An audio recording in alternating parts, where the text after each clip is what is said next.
Now that we've connected Salto to our business platforms and our configuration changes are flowing through Salto into those platforms, let's look at how Salto helps us ensure that those changes are properly documented for reviewing and reporting later. Salto leverages Git to track the history of changes to our configuration. In order to take advantage of this, we need to connect our Salto environment to a Git repository. Out of the box, Salto supports integrations to many of the most popular Git providers, and it also allows us to connect to a self-hosted Git repository. Here I have 3 environments configured in my Salto account. 2 represent sandbox or development accounts, and 1 represents a production account. My development environments are already connected to a GitLab repository, and my production account is not yet connected. So I'm going to connect it to the same GitLab repository. To create that connection, I navigate to the environment and click the Audit tab. And then I select Connect Git. We can see the options for Git providers up here. I'm going to choose GitLab. If this is your first connection to this provider, you will be prompted to authorize the integration. And once the integration is authorized, I select the repository, click Next. And now we need to select a branch that will track this environment. In my case, I'm connecting all of my environments to different branches within the same repository. You might instead choose a separate repository for each environment. And to easily identify my environment branches, I've decided to prefix them with env. But you could follow any naming convention that you wish. For my production environment, I'll create a branch named env stoic production. And this mimics the name of the environment. Click Create Branch and Link Repo, and my environment is now connected to a new branch in my repository. Now that branch is currently empty. In order for Git to start tracking your changes, you'll need to push the configuration files to the branch. You do that by clicking Preview Push. Now from here, Salto will show you all of the configuration changes which are not yet stored in the repository. You can select all of the outstanding changes, or you can go through and individually select specific changes that you would like to push to Git. If for any reason you would like to hide elements such that they are not tracked by Git, you can hover and click the 3 dots next to an element and choose the Hide option. This can only be performed by administrators or owners of the environment.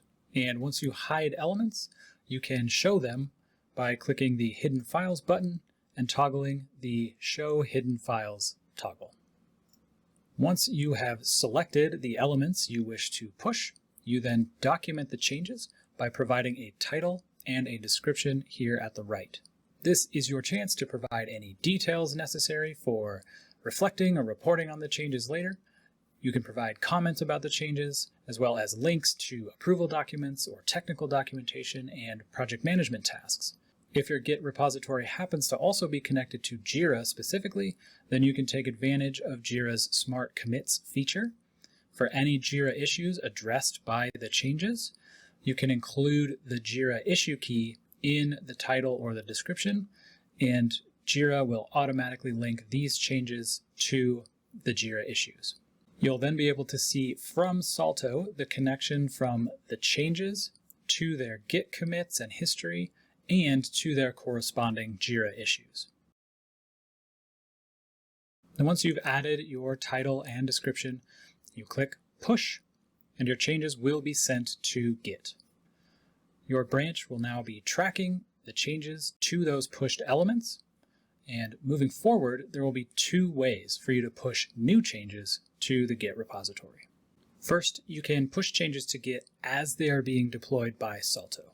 Here I have started an edit of my environment with a simple change that needs to be deployed to NetSuite and pushed to Git. When my change is ready, I switch the drop-down at the top from Deploy to Deploy and Push.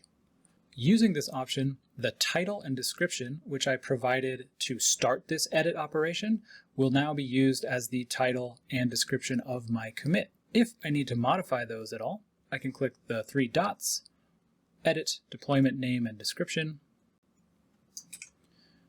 can add some details where the tech spec is located, where the approval doc is located, and relevant Jira issues.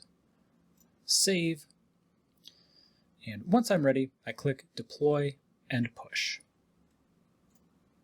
This will send my changes to both my target account and to Git at the same time.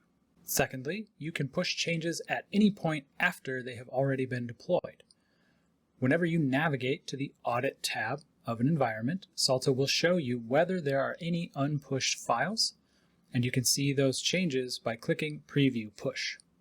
From here, you repeat exactly the same steps we took when we initially set up the repository. You select the elements you'd like to commit, provide a title and a description, and then push those changes. By connecting your Salto account to a Git repository, Salto's Audit tab now shows you a complete history of the changes to your environment. You know who pushed the change, when they pushed it, and additionally, by clicking the 3 dots next to any change, you can view that commit directly in the repository, and this will show you exactly what changed as part of that deployment or push. And that is how Salto facilitates proper documentation of your configuration changes to your business platforms.